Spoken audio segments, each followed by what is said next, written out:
अस्सलाम वालेकुम जी। मैं हूं चौधरी नुमान खालिद और आप मेरा यूट्यूब चैनल लीगल लॉन्च देख रहे हैं। आज की इस वीडियो में मैं आपको बताऊंगा कि आप कैसे एक जो मेंटली रिटार्डेड या जो ऐसा शख्स जो अपनी देखभाल नहीं कर सकता, जो ज़हनी तौर पर माजूर है, उसका गार्डियन आप किस तरह अपॉइंट होंगे आया, और उसके नाम पर अगर कोई प्रॉपर्टी वगैरह है तो आप वो कैसे सेल आउट करके जो भी उसे आमदन वगैरह आएगी वो उस मेंटली रिटार्डेड शख्स पर किस तरह खर्च करेंगे, और जो इसका भी हिसाब किताब होगा वो आप किस तरह कोर्ट में दाखिल करेंगे। तो सबसे पहले जो है उसमें जो मेंटल हेल्थ ऑर्डिनेंस 2001 है जी, इसमें इसकी दफ़ा जो 32 है, इसके तहत बंदा जो है वो गार्डियन अपॉइंट होता है। उसके अलावा जिसकी सेक्शन 29 है, जो मेन रिक्वायरमेंट है कोई भी केस फाइल करने से पहले या गार्डियन अपॉइंट होने से पहले, वैसे तो नॉर्मल जो केसेस होते हैं, अगर आप बच्चों जो बिल्कुल ठीक ठाक होते हैं या माइनर्स होते हैं 18 साल से कम, अगर उनके आप गार्डियन अपॉइंट होना चाहते हैं तो बहुत सिंपली आप केस फाइल कर देते हैं गार्डियन कोर्ट में। लेकिन जो माइनर शख्स है या वो अडल्ट है लेकिन वो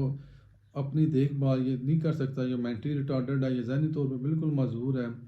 तो और उसके नाम पे प्रॉपर्टी है, तो फिर आप वहाँ केस का किस जगह पे फाइल करेंगे। तो इसमें जो है जी मेंटल हेल्थ ऑर्डिनेंस के तहत ये कोर्ट ऑफ प्रोटेक्शन है, जो आपके ज़िले की जो कोर्ट ऑफ सेशन होती है, ये उस कोर्ट में आप केस फाइल करेंगे। लेकिन उससे पहले आपने परमिशन लेनी है। अगर आपने एडवोकेट जनरल पंजाब से परमिशन नहीं ली और आपने सीधा जो कोर्ट में केस फाइल पहले कोर्ट में केस फाइल कर दिया,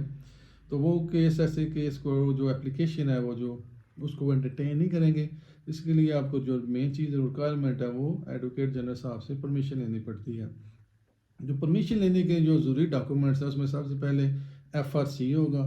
जितने भी जिसके फैमिली जो मेम्बरान हैं उनका शादी कार्ड की कापी भी साथ लगेगी। FRC होगा, अगर उसके वालदैन फ़ौत हो चुके हैं उनके डेथ सर्टिफिकेट होंगे, अगर कोई बहन भाई हैं उनमें से अगर कोई डेथ किसी की हो गई तो उसके भी जो है वो डेथ सर्टिफिकेट साथ लगेगा। उसके अलावा जिस शख्स ने इसका गार्डियन अपॉइंट होना है उसके ID कार्ड की कापी साथ लगेगी, और 2 इंडिपेंडेंट शख्स जो उसकी इलाके या साथ रहते होंगे जो इस अमर की तस्दीक करेंगे, ठीक है जिस शख्स को ये डिसेबिलिटी है और इतने से यही शख्स की देखभाल कर रहा है, तो उसका जो गार्डियन अपॉइंट किया जाए कोई तरह से। इसके अलावा फिर आपने जो चेयरमैन यूनियन काउंसिल है या वो सेक्रेटरी जो यूनियन काउंसिल होगा, वहाँ से आपने एक सर्टिफिकेट लेना है कि आया ये शख्स इनकी हदूद में इतने अरसे से पैदाइश से रह रहा है या कितने अरसे से रह रहा है, वो सर्टिफिकेट वगैरह भी इसका देंगे। इसके अलावा जितनी भी जो प्रॉपर्टी है उसकी तमाम डिटेल्स आपने उस एप्लीकेशन में लिखनी है कि ये जी इसके नाम पे इतनी प्रॉपर्टी है, और जो जितनी भी है जिस इलाके में है, और जो भी उसकी जो फ़र्द वगैरह है ना, वो भी प्रॉपर्टी का जो सबूत है वो भी आपने उसके साथ लगाना है।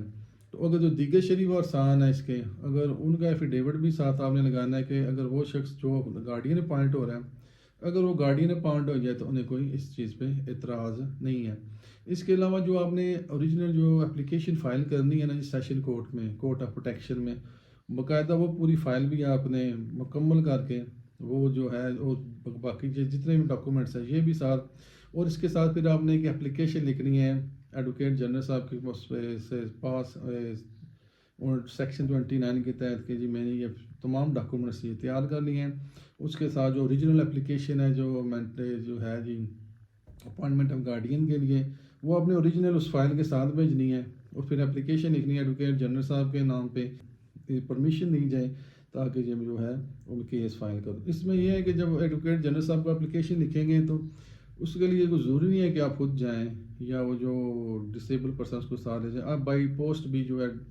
वो भेज सकते हैं। तो तकरीबन हफ्ता से तकरीबन 3 हफ्ते का जो टाइम दरकार होता है। अगर आप खुद जाएंगे तो आप खुद भी जो परमिशन लेके आ सकते हैं, अगर खुद नहीं जा सकते तो बजरिया जो है वो आप इसमें जो पोस्ट भी ना भेज सकते हैं। तो उसके बाद फिर जब परमिशन आपको मिल जाएगी तो फिर आप ये एप्लीकेशन फ़ाइल करेंगे कोर्ट ऑफ प्रोटेक्शन में। उसके बाद ये सारी वो जितने भी जो उसके शरीफ वारसान हो कोर्ट उनको तलब करेगी, इसमें अखबार इश्तिहार वगैरह भी होगा। अगर अदालत चाहे तो उसमें जो है वो दोबारा बोर्ड की, अगर आपके पास मेडिकल बोर्ड का वो सर्टिफिकेट अगर मौजूद है,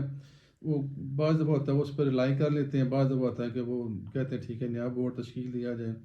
उसमें फिर बोर्ड तश्कील देते हैं और बाद में वो बाकायदा आर्डर कर देते हैं ठीक है इस शख्स को अपॉइंट कर दिया जाए। और आर्डर में ये भी लिखा जाता है अगर ये सेल वो उसको प्रॉपर्टी सेल आउट करता है तो वो उसकी बाकायदा तफसील जो है वो कोर्ट में दाखिल की जाएगी। जब आप गार्डियन अपॉइंट हो जाते हैं तो उसके बाद फिर आपको एप्लीकेशन मूव करनी पड़ती है, जगह उसके اخراجات وغیرہ کے لیے مجھے